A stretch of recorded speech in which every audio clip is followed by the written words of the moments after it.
Hi and welcome back. The game I'm going to be playing this time, or exploring, is going to be Battle Stations, an operational game of modern combat, or modern sea power I guess it is. Uh, it's designed by Simulations Canada. It was Design and development and graphics were by Steven Newberg. Cover art was by Jay Kula, and I think it dates around 1984. It's a game, as it says, it's a game type simulation of modern naval combat at the operational level. Turns represent about 5 hours. Counters represent single and small groups of ships, submarines, and aircraft. So, kind of get over here to the map a little bit.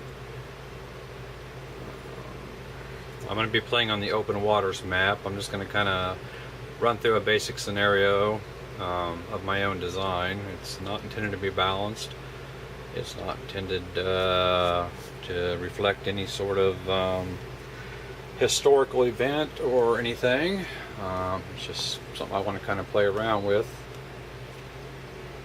to get an idea of how the rules work and all that. So if I can get a focus here. Okay, I'm going to zoom in here on a typical naval unit, hopefully. It'll come into focus now or not.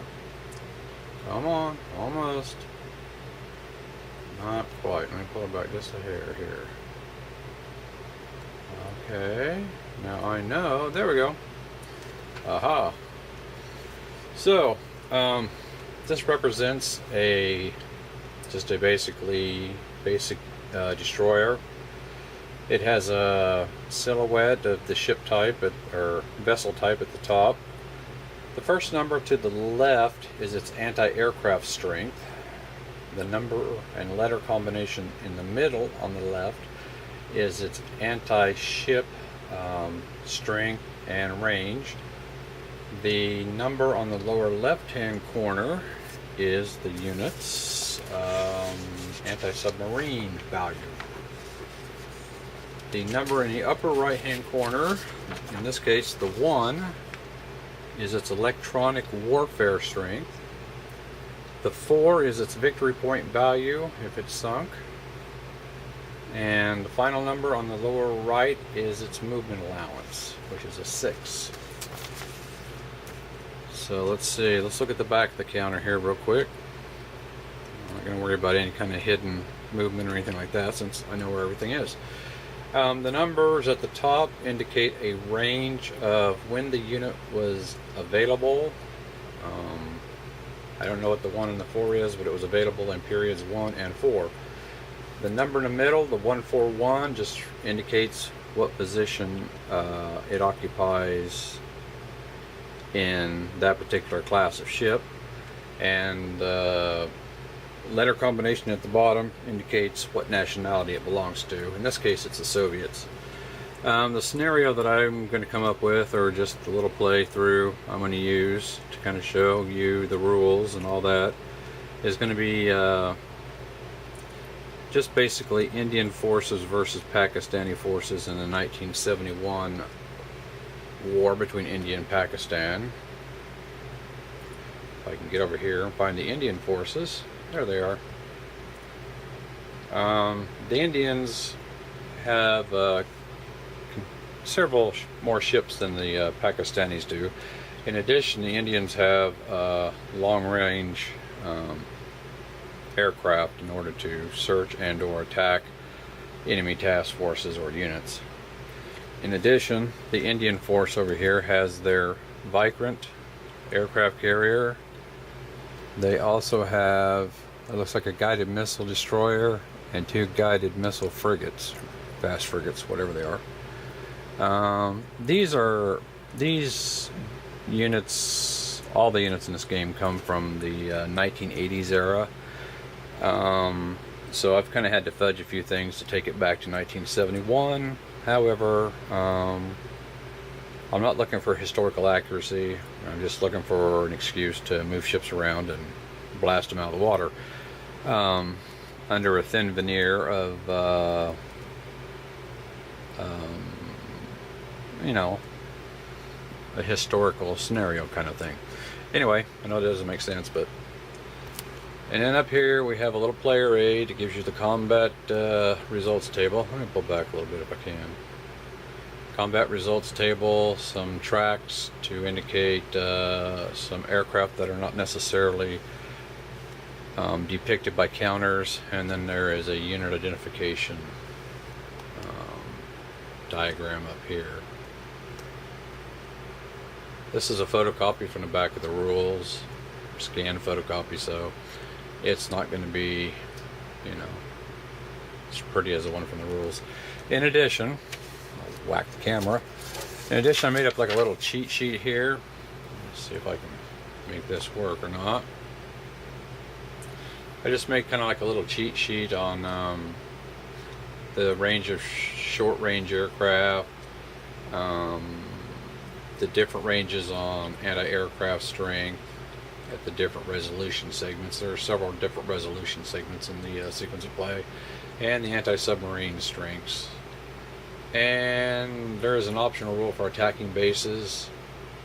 They're based upon the class of the base and the type of electronic warfare ratings each base has. So, with that said, the game is played on a very thick fairly thick cardstock map.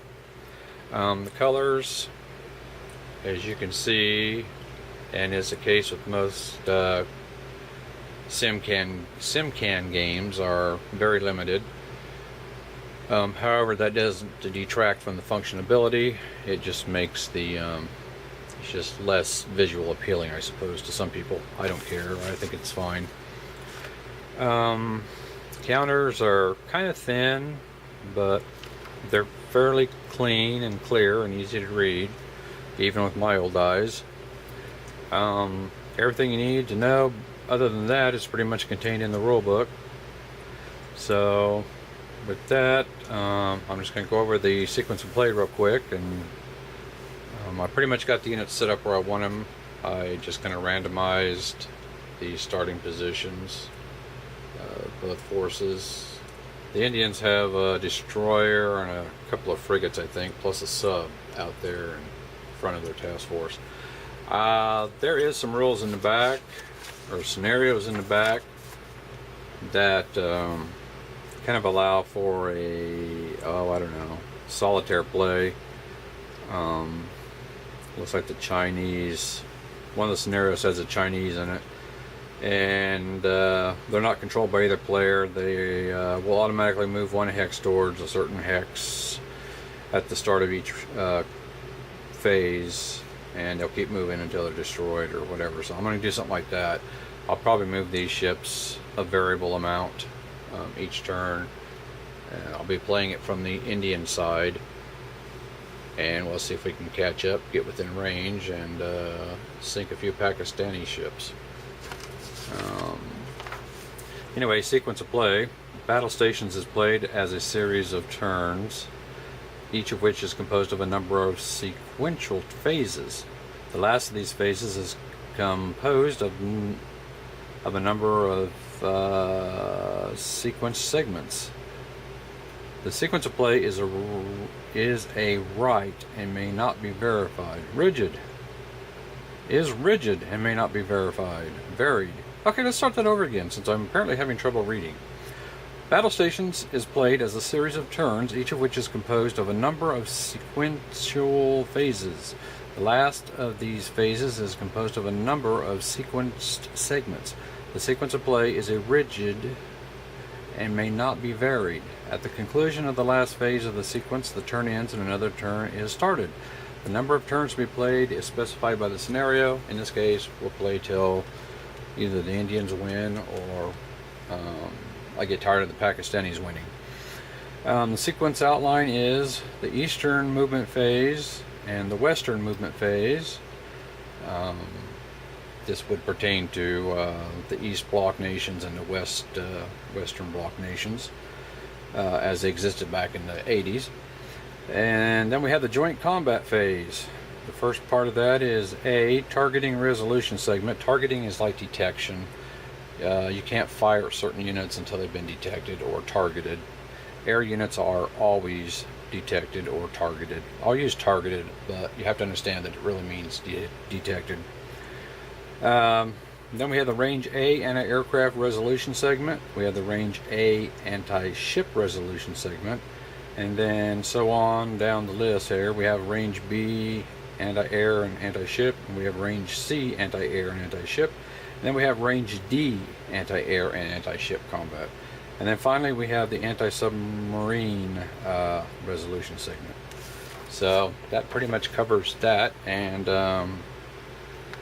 with that, I have the game set up, and I think we'll begin game turn 1, and we'll just go through the first few turns and see what happens.